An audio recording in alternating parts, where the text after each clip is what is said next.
and welcome back to my channel, and if you're new, then a little introduction. This is a place to share stories, adventures, and everything I wish I had known before embarking on them. My name is Drina, and you're watching From Fiji to Here.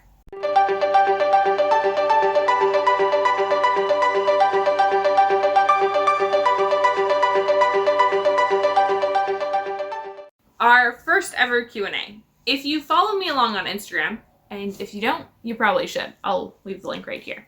I asked a while ago if you guys had any questions for us, and today we're going to tackle as many as we can.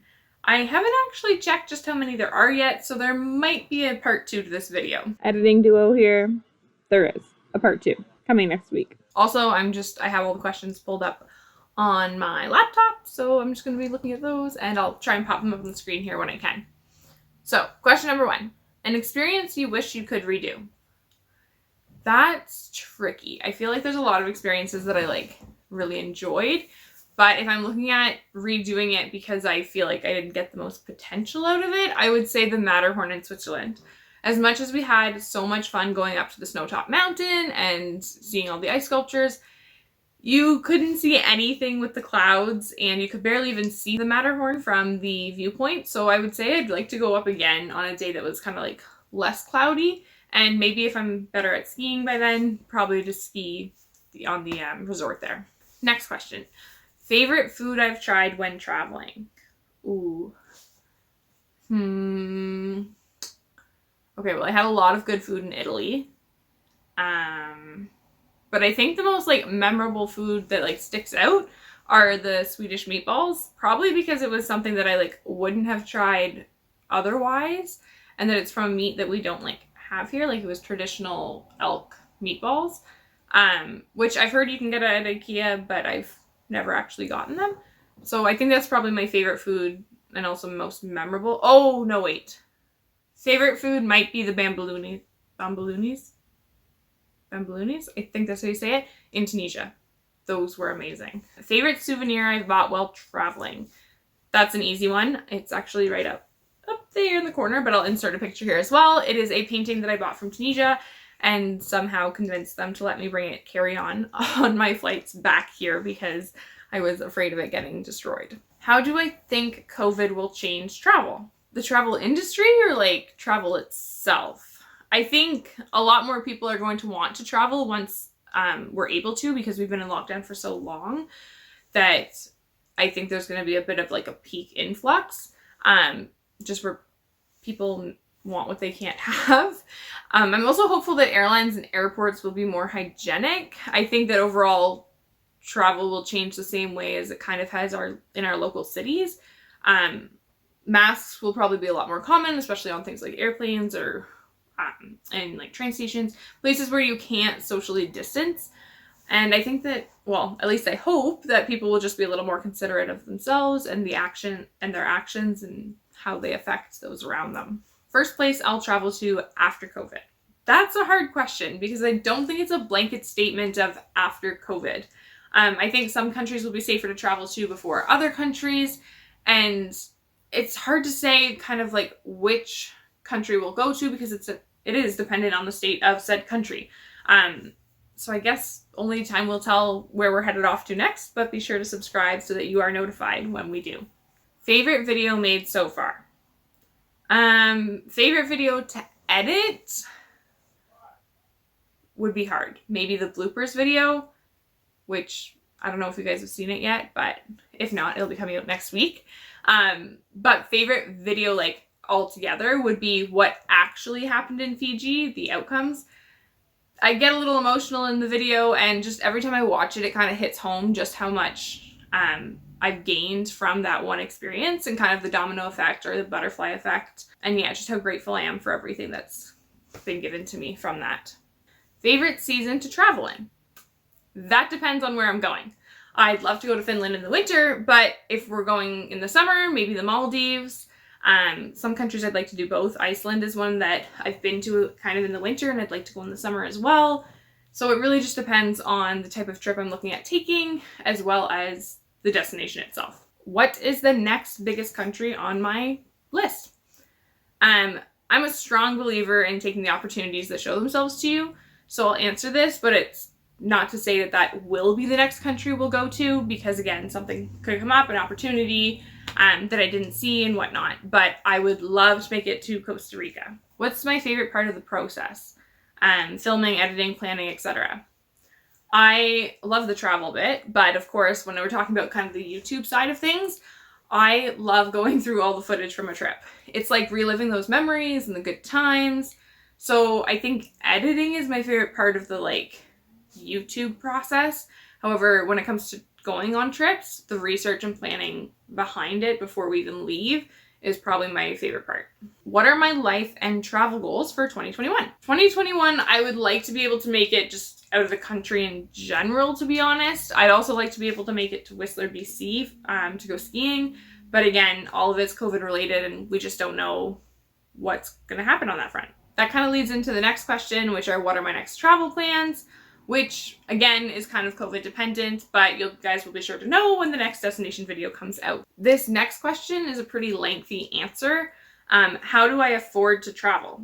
How do the majority of those traveling afford to travel? Through saving and prioritizing. Sure, you see a lot of these nomads who do it full time, but the majority of people traveling are either on a vacation or an extended trip, so a couple months or whatnot. I get this question a lot, actually, especially when I was in university and still traveling whenever I could. It comes down to what are you willing to do to reach the goals that you've set for yourself. I currently live with my husband and a baby in a studio apartment.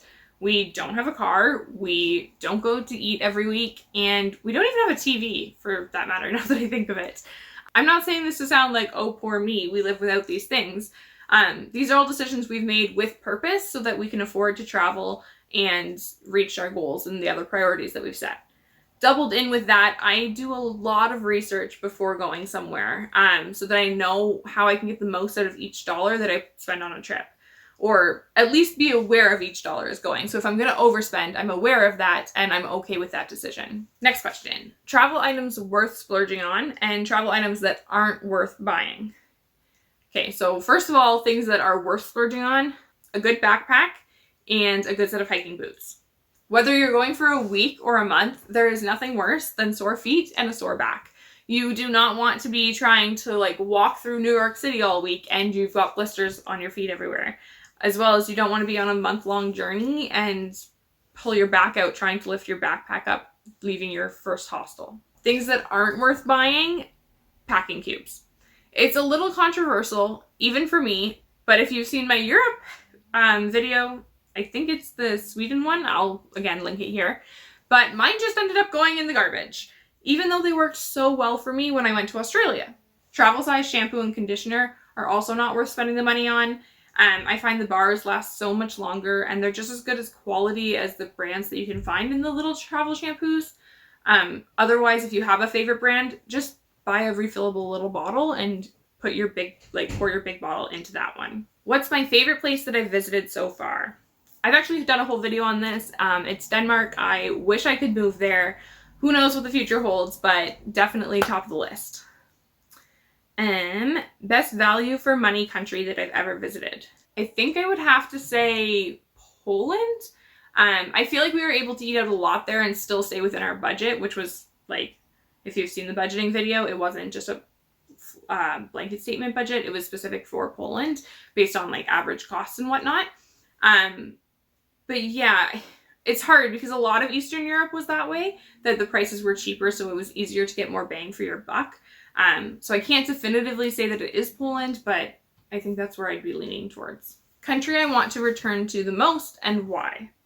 So this is funny because you'd think that because I said Denmark's my favorite, that it would be Denmark, but it's not.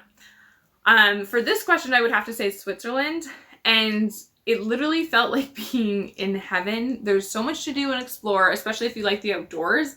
I feel like I only scraped the surface and there's just so much more to indulge in there. So I think Switzerland would be the first one that I'd go to. Least favorite country and why? Now, I don't like to say that I have a least favorite country because countries are huge. It's hard to be like, oh, well, I don't like any part of this country. So I found value and something like every country has had something to offer me.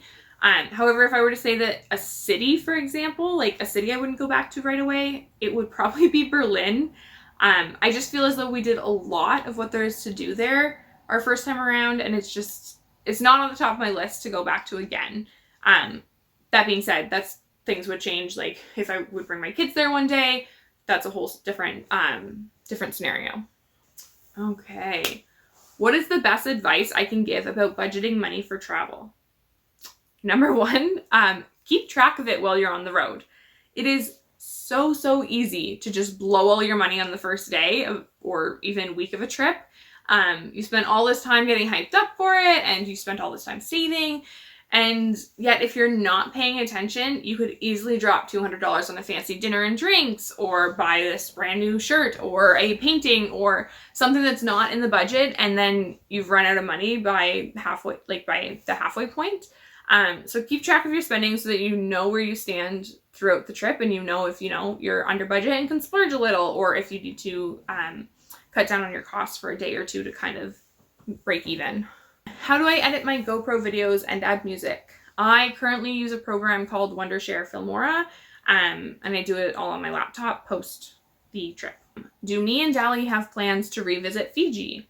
So if you haven't been following along, me and my husband actually met on a volunteer trip in Fiji.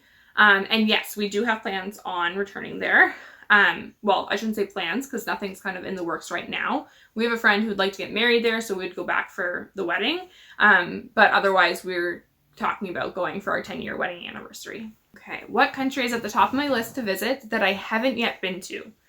I have a hard time narrowing this down to just one country, so I would have to say Greece, Ecuador, and Costa Rica. Those three are kind of high up there, and it kind of just depends on circumstances. Would I go on a cruise again? Yes. Hands down, yes, I would.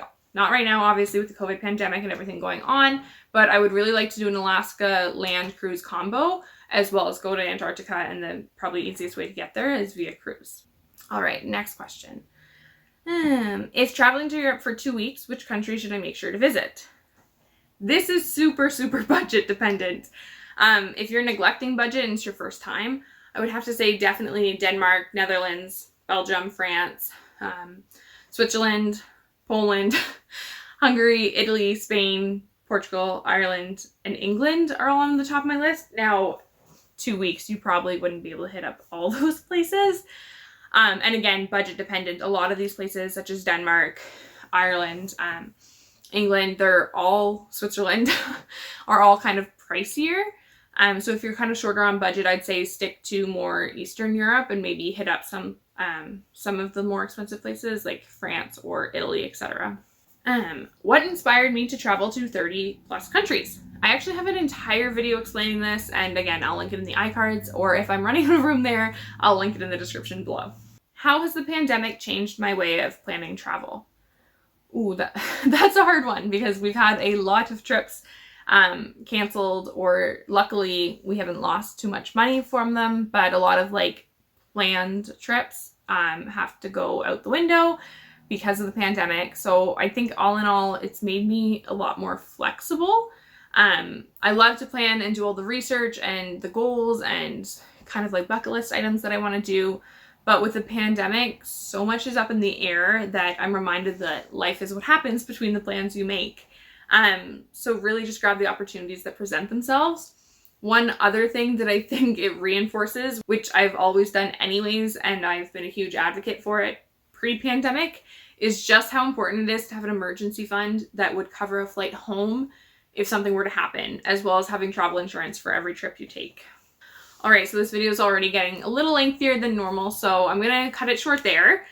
Say that's all the questions I'm going to answer for today's video, but there's actually quite a few that I saw when scrolling that are more baby pregnancy related, so look forward to a video addressing those questions coming soon.